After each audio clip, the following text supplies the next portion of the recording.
Les Stallone seraient-ils de mauvais employeurs? C'est en tout cas ce qu'affirment plusieurs membres de leur personnel de maison après avoir été remerciés.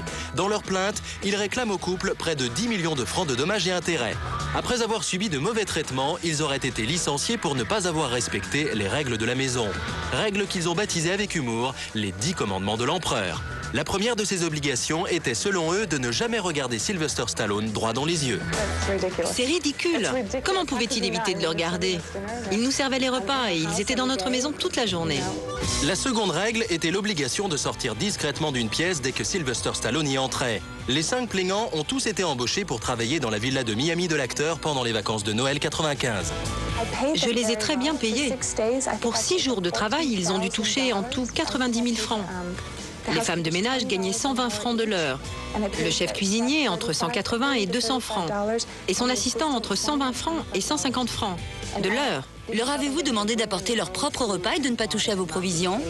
Non, jamais. Autre point de litige, les employés ne pouvaient manger que dans la lingerie ou dans une allée du jardin. Vous leur avez donné l'ordre de fouiller les valises de vos invités pour vérifier qu'ils n'avaient pas volé d'argenterie ou de serviettes? Mais c'est ridicule. Pourquoi voulez-vous que je demande à des étrangers de fouiller les valises de ma propre sœur? Il s'agissait de ma famille et de mes meilleurs amis. Ils me connaissent et savent que jamais de telles choses ne peuvent arriver. Vos employés vous ont accusé d'être très énervés et d'avoir eu des mots très durs à leur égard parce qu'ils avaient parlé et accepté des cadeaux de votre belle-mère.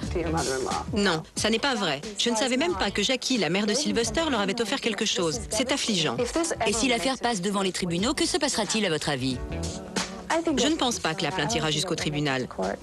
J'ai été blessée, très bouleversée, je suis très en colère. Je n'arrive plus à dormir et je pense à mes enfants. Je n'ai pas besoin de ça. Quand je vais les chercher à l'école, je ne veux pas que les gens me regardent de travers. Ce n'est pas normal d'avoir à se défendre quand on n'a rien fait de mal. Voilà, et puis sachez que le couple Stallone a précisé que toute somme qu'il pourrait toucher sera versée à une organisation caritative. Allez, on va parler...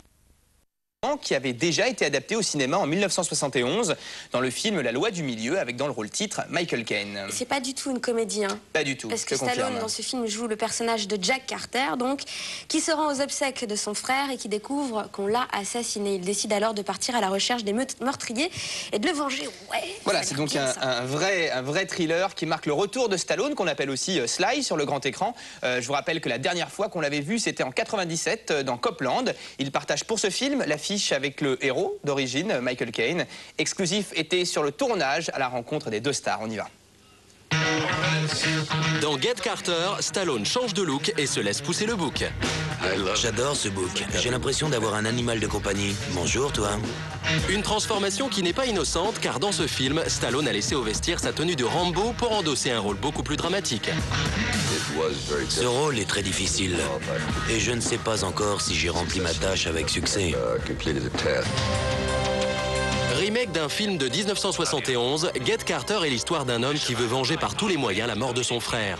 Dans l'original, Michael Caine tenait le rôle principal. Et si Stallone l'a remplacé, l'acteur fait tout de même une courte apparition dans cette nouvelle version. I might just take the matter up with you, Jack. Mightn't I? You're a big man, but you're out of shape with me. It's a full-time job, so please, sit down. J'ai expliqué à Michael que j'essayais de jouer le personnage comme il l'avait fait en espérant m'en sortir. C'est un très bon acteur, il n'a pas besoin de leçons. Sur le tournage, Stallone en a profité pour répondre aux rumeurs qu'il annonce déjà dans le 6e volet des aventures de Rocky. En lisant le journal, j'ai vu Stallone va faire Rocky 6 et j'ai dit « Vraiment ?» En fait, oui, Rocky va bien se battre, mais ce sera contre l'arthrose. Oh. C'est dommage. Allez, cinéma, dont Schwarzenegger, mais aussi Bruce Willis et Sylvester Stallone. L'entreprise est victime depuis 3 ans d'une croissance mal maîtrisée et d'une concurrence de plus en plus rude des autres chaînes de restaurants thématiques. Schwarzenegger s'était impliqué dans cette aventure depuis ses débuts. Nous revenons ce soir dans Exclusif sur l'histoire de cette entreprise qui avait tout pour réussir. Pierre-Antoine Boucly. Pendant 8 ans et demi, Arnold Schwarzenegger, avec Bruce Willis, Demi Moore et Sylvester Stallone, ont soutenu Planet Hollywood.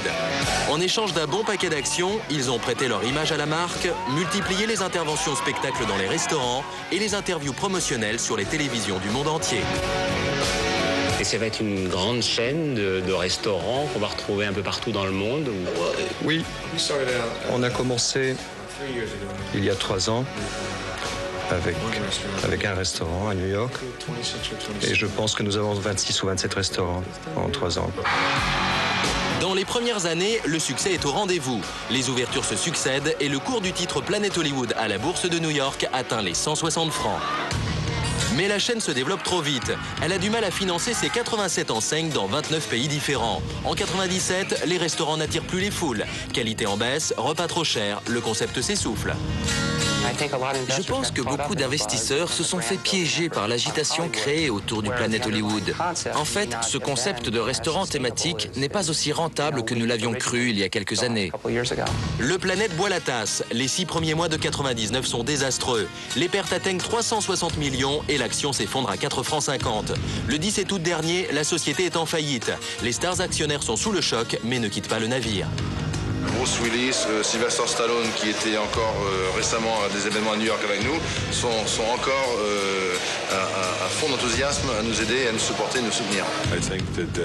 Je pense que toutes les sociétés passent par des hauts et des bas et nous n'avons pas été épargnés. Aujourd'hui, notre stratégie, c'est d'identifier chacun de nos problèmes pour pouvoir les surmonter. Je suis persuadé que nous allons refaire surface et repartir de plus belle.